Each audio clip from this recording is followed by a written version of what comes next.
कुछ कहना चाहती हूँ? कोई कुछ भी कुछ तो कहो। गलत बात है आमिर, गलत बात है। बोलने दो बहन को। हर कोई एकदम से थोड़ी बोल पाता है, कुछ लोग कैमरा शाय होते हैं। हाँ चलो।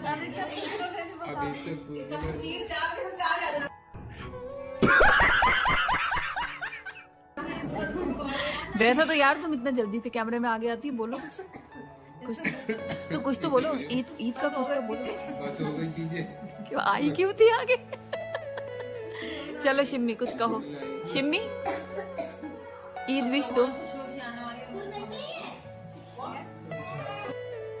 दिल करता है बस यूं ही आसपास लोग हंसते मुस्कुराते और खुश रहें और सिर्फ खुशियां ही खुशियां हों, मगर ज़िंदगी इतनी आसान कहाँ होती जितनी आसानी से मैं कह रही हूँ कि बस खुशियां ही खुशियां हों। हेलो माय ब्यूटीफुल व्यूवर्स, कैसे हैं आप लोग? Welcome back to my channel.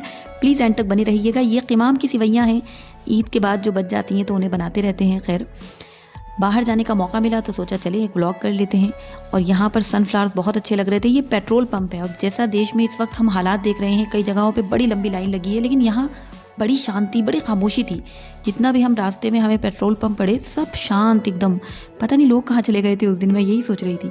अच्छा, जब अकेले हो ना आप और आप कोई बात नहीं कर रहे हो तो आपको सोचने का बहुत मौका मिल जाता है। और मैं उस दिन ऐसे ही सोचती हुई सफ़र कर रही थी। चलिए मैं आपको बताती हूँ मैं क्या सोच रही थी। 2000 years later. लेकिन उससे पहले तरह ये देख लें, हमारे यहाँ फेस्टिवल फेयर लगा हुआ है जो ईद के बाद, होली के बाद होता है ना, मेले लगते हैं। अमूमन हमारा जाना नहीं होता, बट यूँ छोटे बहन भाइयों ने ऐसे ज़िद की तो मैंने कहा चले ठीक है, आउटिंग हो जाएगी थोड़ी। तो यहाँ पर वॉल पेंटिंग थी जो मुझे बहुत अच्छी लगी, और ये इंडिया गेट भी जो बना हुआ था ये उसकी रेप्लिका थी। इन्होंने ऐसे करके मतलब बड़े अच्छे से डिज़ाइन किया हुआ था ये सब कुछ। खैर हम यहाँ बाहर निकल आए थे और सोच रही थी मैं कि इतनी लाइटिंग, इतना कुछ, और ये बच्चों के लिए भी सब किया हुआ है, तो ये बच्चों की मौज है। ये जो बचपन होता है ना दोस्तों, वही बड़ा खूबसूरत फेज़ होता है लाइफ का, और उसके बाद तो इंसान बहुत सारी जिम्मेदारियों में घिर जाता है। खैर यहाँ पर बच्चों के लिए बहुत कुछ अट्रैक्टिव सा था। मिक्की माउस था, यहाँ पर ये भांगड़ा कर रहे थे, स्पाइडरमैन था, लॉइन था, पता नहीं क्या क्या था, बड़ा अच्छा लग रहा था। खैर बड़ा हैपनिंग सा प्लेस था। यहाँ पर आईफल टावर भी था, लोटस टेम्पल, और मतलब पूरा एक कुतुब मीनार, ताजमहल, सब कुछ इन्होंने यहाँ पर बना रखा था, सबकी रेप्लिका थी। खैर बड़ा हैपनिंग सा प्लेस था। हाँ, तो मैं जो सोच रही थी उस वक्त, वो मैं अब आपके साथ शेयर करना चाहती हूँ। मैं ये सोच रही थी कि ज़िंदगी में कुछ मुलाकातें ऐसी होती हैं लोगों से जो आपकी लाइफ ही चेंज कर देती हैं। कौन किसको कहाँ और कैसे मिलता है, पर इतना ज़रूर पता है कि कोई भी मुलाकात बेवजह नहीं होती। कुछ लोग तुम्हें समझाने आते हैं, कुछ तुम्हें बदलने आते हैं, और कुछ सिर्फ ये याद दिलाने आते हैं कि तुम अकेले नहीं हो, और वही सबसे स्पेशल होते हैं। ज़िंदगी में जो लोग अचानक आते हैं वो अक्सर किसी पर्पस से आते हैं। कोई तुम्हें तुम्हारी कमज़ोरी दिखाता है और कोई तुम्हें तुम्हारी ताकत का एहसास कराता है। कोई तुम्हें तोड़ता है कि तुम मजबूत बनो, और कोई तुम्हें संभालता है जब तुम टूट रहे होते हो। हर रिश्ता परमानेंट नहीं होता दोस्तों, पर मीनिंगफुल ज़रूर होता है, कभी कभी लेसन बनकर और कभी ब्लेसिंग्स बनकर। इसलिए अगली बार जब कोई तुम्हारी लाइफ में आए या लाइफ से चला जाए तो उसे सिर्फ एक कोइंसिडेंस मत समझना, कोई इत्तेफाक नहीं होगा। और अगर तुम भी ये मानते हो कि हर मुलाकात एक डिवाइन टाइमिंग से होती है, ये कहीं ना कहीं लिखा होता है कि होगी ये मुलाकात, चाहे वो लेसन हो, कोई सबक हो या कोई ब्लेसिंग हो, तो इस वीडियो को उस इंसान के साथ ज़रूर शेयर करो जिसकी एंट्री ने तुम्हारी लाइफ बदल दी हो। और यही सब मैं रास्ते में सोच रही थी। खैर आज के इस व्लॉग में जो हम ट्रेड फेयर भी बोल रहे हैं इसको, कुछ लोग कुछ बोल रहे हैं, खैर यहाँ जलपरी का शो था। अब जलपरी तो वहाँ नहीं थी, और जलपरी की जगह पता है आपको हमने क्या देखा? जलपरा। जी हाँ दोस्तों, ये जलपरी की शक्ल में जलपरा आया, और सारी लेडीज़ जो वहाँ खड़ी थी वो तो इतना गुस्सा करने लगी क्योंकि कहीं ना कहीं उनके माइंड में था कि हम जलपरी देखने जा रहे हैं। खैर मैं तो यही सोच रही थी कि ये सिर्फ़ और सिर्फ कहीं ना कहीं एक अट्रैक्शन होता है। जो लोग भी करते हैं वो अपनी एक आमदनी के लिए करते हैं, ये उनकी भी मेहनत होती है। और जैसे कि मैंने आपको कहा था ना, हर चीज़ की यहाँ पर एक कॉपी बना रखी थी, एक रेप्लिका थी। तो यहाँ ताजमहल भी था। आप मुझे बताइएगा कि आपके यहाँ भी ऐसा कोई ट्रेड फेयर या ऐसा कोई एग्जीबिशन या कुछ लगा है फेस्टिवल के बाद, और आप लोग मुझे कहाँ से देख रहे हैं प्लीज़ कमेंट में ज़रूर लिखिएगा, क्योंकि ये कमेंट पढ़ के बड़ा ही अच्छा लगता है कि कितनी दूर दूर से लोग देख रहे हैं। अच्छा, अपने शहर के लिए तो हर इंसान की एक चाहत रहती है कि मतलब कहीं पर भी चले जाओ अपने शहर में ही आके सुकून मिलेगा, वही मेरा अपने शहर से लगाव है। और यहाँ पर थी क्या नाम था इसका, मुंबई भेलपुरी। अच्छा, हमारे शहर में इस वक्त 3 जगह लगा हुआ है इस तरह का फेयर, तो हमने यहाँ पर ये भेलपुरी खाई और ये यकीन माने इतनी टेस्टी और इतनी चटपटी थी ना। अच्छा। पहले तो लेने में मैं थोड़ा हिचकिचा रही थी, लेकिन जो उसमें उन्होंने वो जो चटपटी चाट डाली ना वो बहुत अच्छी थी। तो खैर मैं यहाँ पर पापड़ के साथ, कुरकुरे पापड़ के साथ भेलपुरी ट्राई कर रही हूँ और बड़ा ही अच्छा कॉम्बिनेशन था, आप भी कभी ट्राई करके देखिएगा।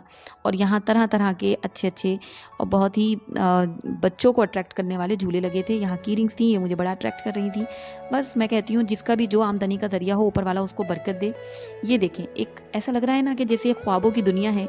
लाइट इफ़ेक्ट इस तरह से लिया मैंने कि वो एक ऐसा लग रहा है कि बस आराम से बैठ जाएं, सारी टेंशन सारी फिक्र से एकदम दूर हो जाएं और यहाँ पर बैठकर इस सबको देखती रहूं। खैर अब आ गया था जाने का वक्त, लेकिन हमने सोचा तो क्या ही, मेरे भाई ने कहा कि चलते चलते अब दूसरे वाले मेले में भी ऐसे थोड़ा सा देख लेते हैं कि इसमें और उसमें क्या फ़र्क है जो इतना ज़्यादा शोर मचा हुआ है। तो खैर सबसे पहले तो टिकट का ही फ़र्क था, यहाँ 30 वहाँ 20 का था। और उसके बाद जब अंदर गए तो वहाँ पर भी जलपरी शो था, जो कि हमने स्किप कर दिया, हमें नहीं देखना था। खैर जब हम वहाँ पर गए, वहाँ पर भी भेलपुरी और तरह तरह के खाने चीज़ें थी।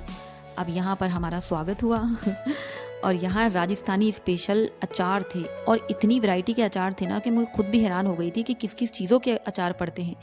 मतलब कि क्या बोलते हैं वो, हाँ, कटहल का अचार, लहसुन का अचार, अदरक का अचार, हर चीज़ का अचार था। और यहाँ पर अच्छे अच्छे लोगों ने सारी दुकानें लगा रखी थी, सजा रखी थी। और मेरा फेवरेट कॉर्नर था ये क्रॉकरी शॉप। यहाँ पर तरह तरह के कप्स थे, मग थे, बड़ा अच्छा लगा मुझे ये यहाँ पर। लेकिन अगर हम मार्केट प्राइस से इसको कंपेयर करें तो थोड़ा कम था यहाँ पर चीज़ों का प्राइस। ये मग मुझे बड़ा अच्छा लगा क्योंकि मुझे समझ में नहीं आ रहा था ये बीच में ही ऐसे डिज़ाइन बना हुआ है।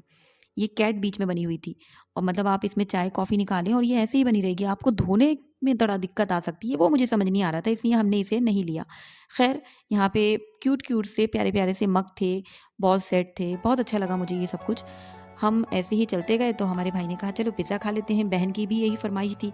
अब पिज़्ज़ा खाने के लिए गए तो भाई इसका जायका, बस मैं तो यही कहूँगी कि नहीं, बाहर नहीं खाना है, ये चीज़ें अट्रैक्ट करें तब भी नहीं खाना है। अच्छा, वहाँ पे भेलपुरी थी, मुंबई भेलपुरी, यहाँ पर बॉम्बे भेलपुरी, तो इसको हमने नहीं खाया क्योंकि वहाँ खा लिया था, वही काफ़ी था।